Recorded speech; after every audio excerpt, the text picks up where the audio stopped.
characters, Alex and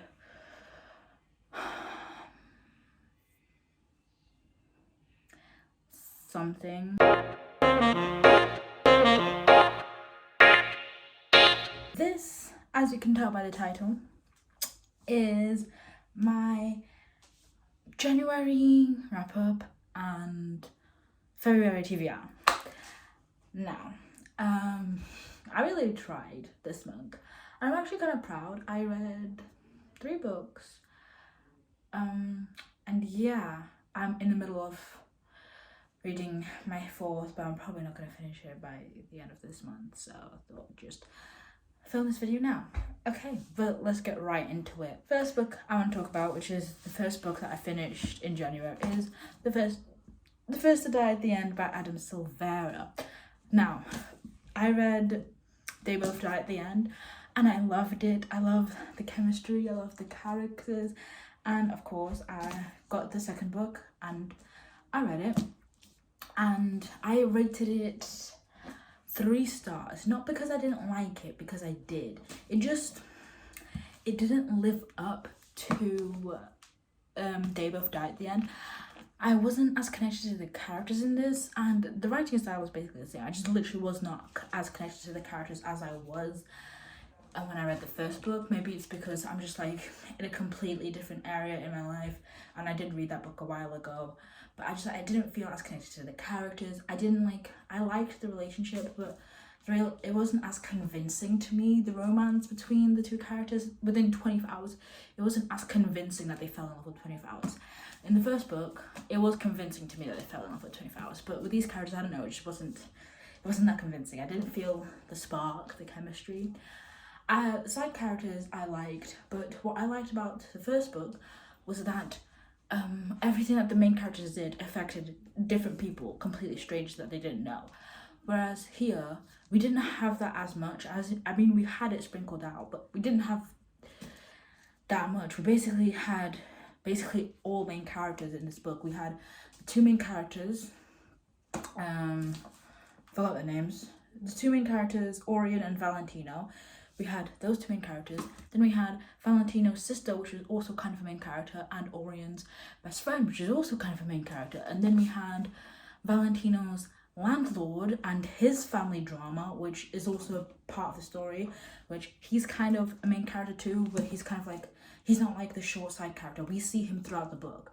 We see Valentino's sister's point of view, his landlord's point of view, and Orion's best friend's point of view throughout the book continuously. So it's not like, it's literally completely different to the first book, where you literally saw the biker's POV once about how they affected the biker's life, because the biker, either they saved his life by doing something or something, and you saw his POV once. And literally the only main characters that you saw constant POVs of was the 2 main boy characters in the first one. This, you've got so many other main characters in that you see constant POVs of.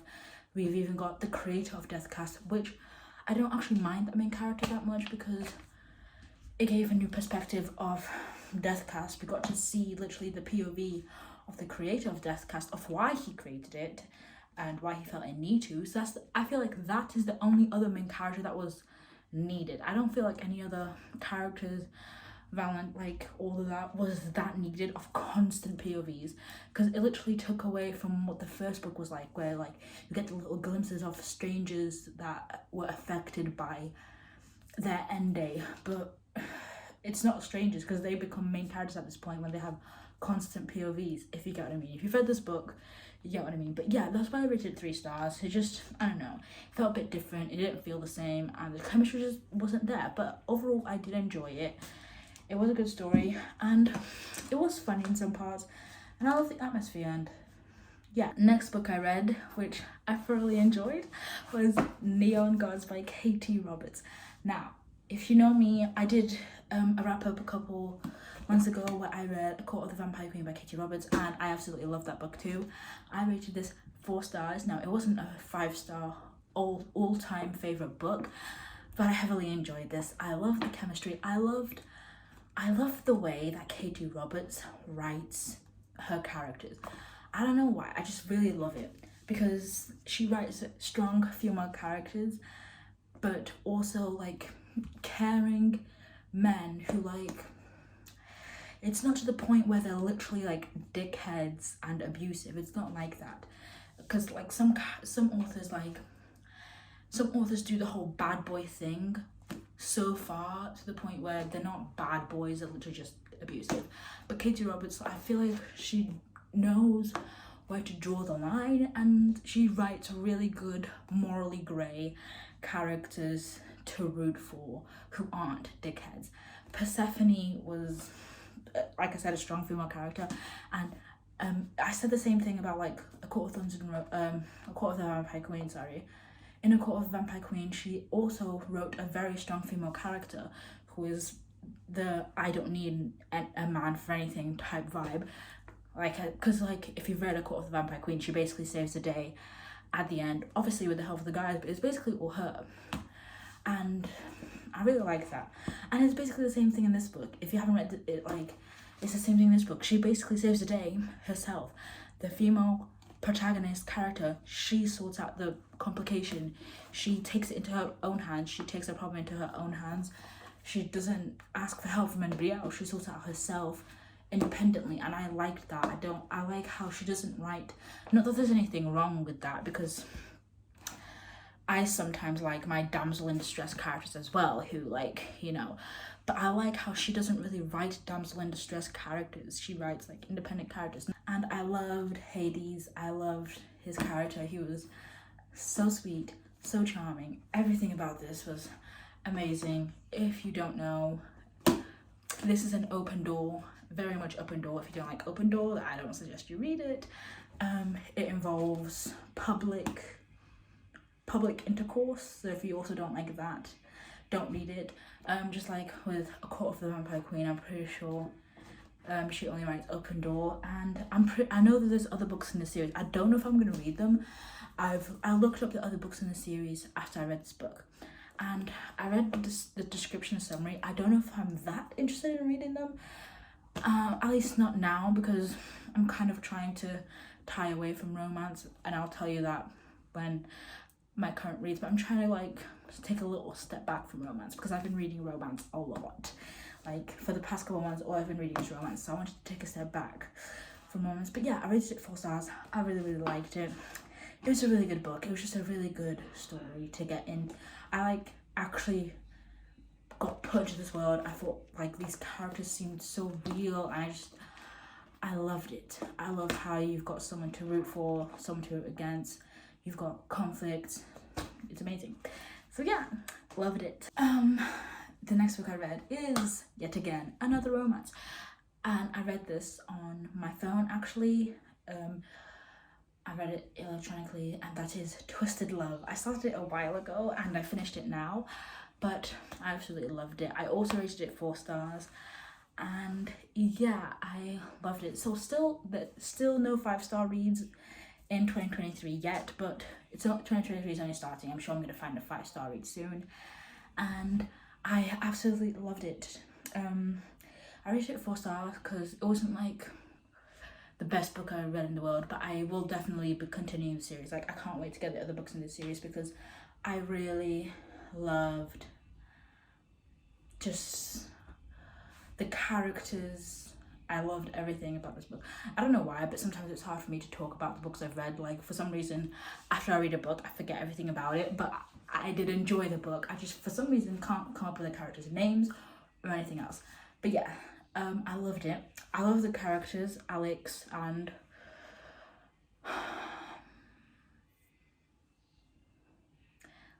something.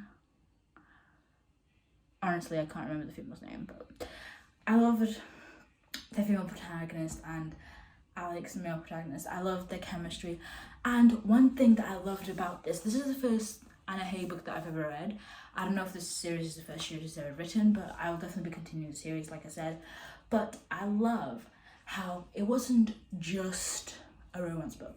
There was literally like other points of the story. Like, it wasn't just about the romance. You had a side plot of Alex's backstory and his family history, his family backstory, his goals in life, if you can call it that. And you also got the female protagonist's backstory and how they both had crazy backstories, but it wasn't just about, oh, boy meets girl, boy and girl fall in love, boy and girl try to have a relationship, blah blah blah. It literally was like they both had their own backstories, they both had their own trauma, and I loved how she talked about, like, I loved how she gave her characters lots of depth.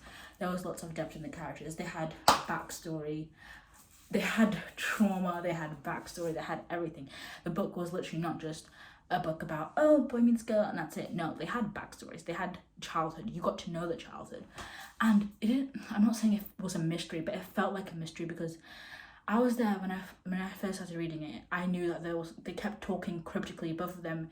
It's dual point of view, by the way. Like, and I love dual point of view. They kept talking cryptically about their own past. Like, Alex had something in his past that he was hiding and talking cryptic about. And she also had something in her past that happened to her. And I'm just like, what happened? What's going on? What's the drama? What's the mystery? And I loved piecing their history along with also them having a romance, but also you got to piece their backstory together, and it was kind of like a little fun mystery of trying to find out what happened to them in their past, and then also seeing them fall in love, and then also have the conflict happen of what happens when they both find out about each other's past. Like, is that gonna blow up the whole relationship, blah blah blah. And I loved it. I can't wait to read the other books, especially the Princess and Bodyguard one, which I think is Twisted Games. I forgot the characters' names in that, but I think one of them is Rise, maybe. I think it's Twisted Games, and I can't wait to read that one because I've actually never read a Princess Bodyguard story. I've watched movies of it, but I've never read a story, so I was like, that should be interesting and very, very fun.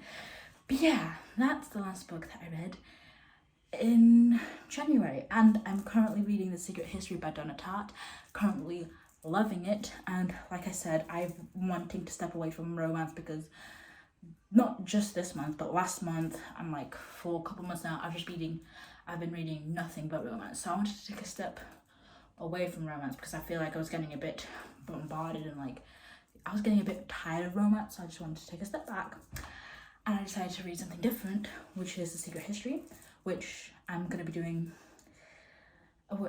which is A Secret History, which I'm not going to explain much about it because I'm going to be talking about it in another video, most likely. So yeah, I'm really liking it so far. I'm not far, I'm literally only on chapter 2. I'm really liking it. I'm really liking the vibes, the dark academia, the school vibes, the whole, well, they're not friends technically yet, but the whole friendship building that's already happening, loving it. And I can't wait to, like, you know, continue to talk about it and see what happens at the end, because I know this is kind of a murder mystery because it literally starts with a murder, and I want to find out how that character got murdered. I think it was Bunny. He gets murdered at the start of the book, and right now, and I'm on chapter 2, and I absolutely love Bunny. He's the funniest out of the whole group, so I really want to know who freaking kills Bunny, how he gets killed, and why, because Bunny is the best as of now. If he does something wrong, if he does something like horribly wrong in the book, I'm gonna be so upset that I said that. But right now, he's just a really funny character and I really like him. He's just really likable.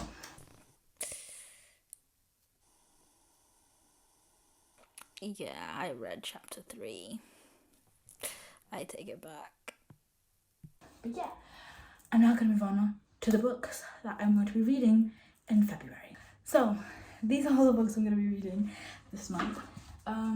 I don't think I've talked about this, but I'm kind of doing this thing, like, I know there's this challenge going around where you wrap up your TBR, pick a book, unwrap it, and that's what you're going to be reading for this month, but I couldn't be bothered to wrap up all my books. So I did something different. What I did is I created a list on this Notion app. I created a list from 1 to 20. Basically, I just listed down every single book on my TBR. And then I ask my boyfriend to pick 4 numbers or however many books I want to read that month. Usually, it's around 4 to 5 books that I want to read in 1 month because that's literally all I can read. I can only read 4 to 5 books in 1 month. So I asked him to pick 4 to 5 books from 4 to 5 numbers from 1 to 20. So yeah, I asked him to pick 4 numbers I asked them to pick six numbers actually, from 1 to 20, and those are the books that are going to be for my February TBR, and then I put them on my February TBR here. And that's how I'm doing it. So it's kind of my own version.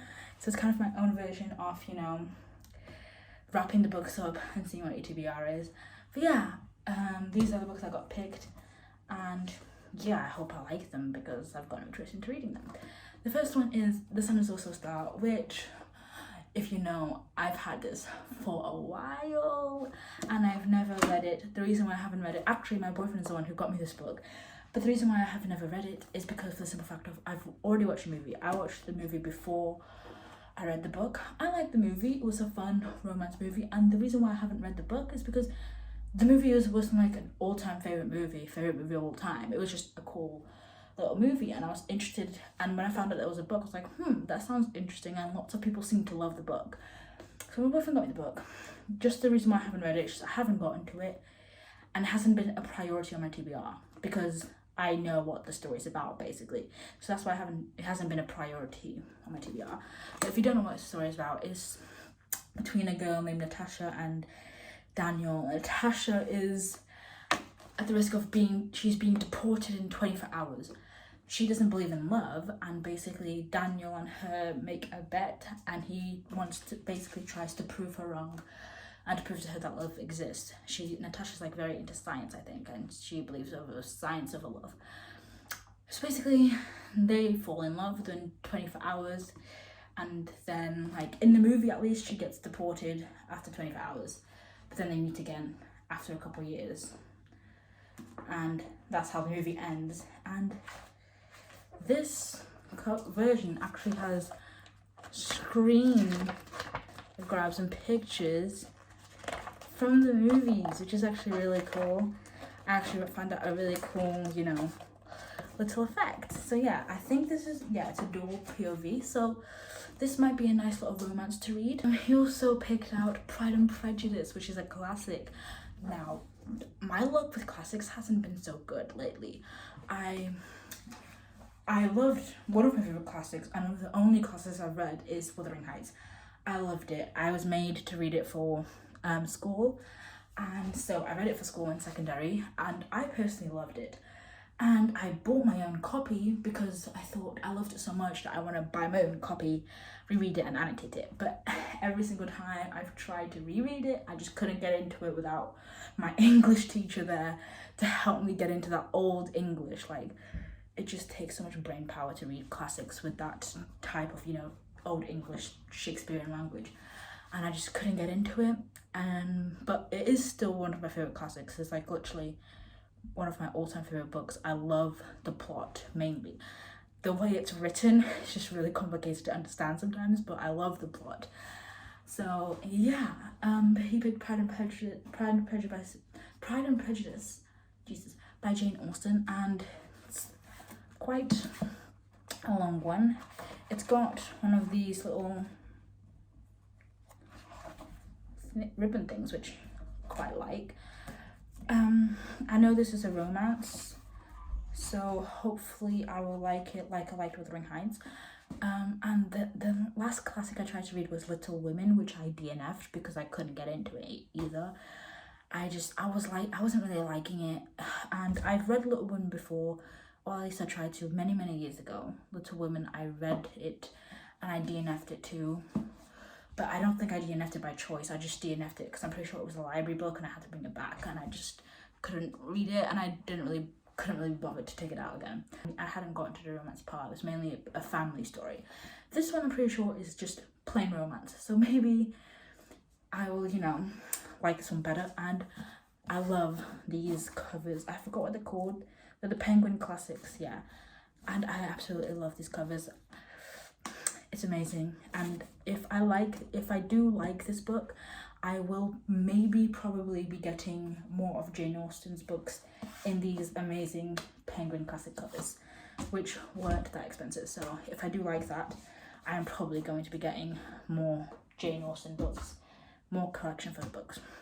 The next one is Alice. You probably saw this on my October TBR video, which I never ended up reading because I just never got to it. But I'm not going to explain what it's about again because I really just, can't bothered. It's basically a retelling of Alice in Wonderland, but basically Wonderland is not so wonderful and it's just a really bad place. It's basically they basically turned Wonderland into this kind of dystopian place filled with this great evil person, and that great evil person I think is the bunny. I think the bunny is like evil or something. Alice is stuck in an insane asylum and she gets out and is freed one day, and she tries to go after the great evil and defeat the great evil of Wonderland. So yeah, can't wait to read this. It sounds interesting. I picked it up because I love Alice in Wonderland. I love the story. That's one of my favourite children's classics. And it is Friends, Lovers and the Big Terrible Thing by Matthew Perry. I love Friends. If you don't know, I'm telling you now, I love Friends. I've watched Friends 11 times, and I love Matthew Perry in Friends so much. He's one of my favourite characters, along with Joey. Joey and Chandler are one of my favourite characters of Friends, and I got this book as a gift for Christmas because I love Friends so much. And yeah, it's a memoir. I've never read a memoir before, but the memoir is apparently supposed to be funny, but also talks about Matthew Perry's drug addiction and his basically his life dealing with drug addiction and his life as a whole too. And yeah, it's supposed to be funny apparently, because yeah, I think it is supposed to be funny. It's got obviously it's Matthew Perry, so it's gonna be funny. It's got also pictures of him inside there, little annotations. And so yeah, I can't wait to read this. Got more pictures. I can't wait to read this and have little laugh out loud moments, and also maybe get a little sad, because I'm sure it's gonna get sad at some parts, because yeah, he's gonna be talking about his drug addiction and everything. But I can't wait to read this. I've never read a memoir before, and I'm really excited for this to be the first memoir I read. This one is a book that I've talked about many times reading, still haven't. That is an Atlas 6. I actually put this on my TBR for January, but I never got through my whole TBR because I got through 3 books this January, so I did not get through my whole January TBR, and that's why, and this was on my January TBR, and that's why I'm putting it on my February TBR, because I really want to read it. And since I didn't finish it in January, I'm going to be finishing it in February. It's probably going to be one of the next books I read, and it is going to be one of the next books I read actually. And I never noticed this, but I was just flipping through the book now, and it's got pictures inside it which I really like, and now I can't wait to read it even more. And it's by Olivia Blake. I'm not going to talk about it much because I've talked about this book a lot, given synopsis for this book a lot, and everybody basically knows about this book. So, and next, this is another book that I put on my January TBR and didn't get to, but will be one of my next books to read in February, and that is A Million Kisses in Your Lifetime by Monica Murphy. I also talked about this book a lot. I've put it on my TBR loads and loads of times, and I just never got to it. But this is going to be the next book, one of the next books that I'm going to be reading in February, mainly because it's a romance, and February, for Valentine's Day, I might read this for Valentine's Day. So yeah, but yeah, that's the end of the video. This is my TBR for this month, which is 1, 2, 3, 4, 5, 6, 7 books. Do I think I'm gonna get through this? Probably not, since I usually get through 3, maybe 4, but I will try my hardest to get through most of these. And I will definitely be getting through the Atlas 6 and Million Kisses in Your Lifetime this month. Those are literally going to be my next reads. Yeah, but that's the end of the video. Hope you liked it, and I'll see you guys next time. Expect some vlogs, videos soon.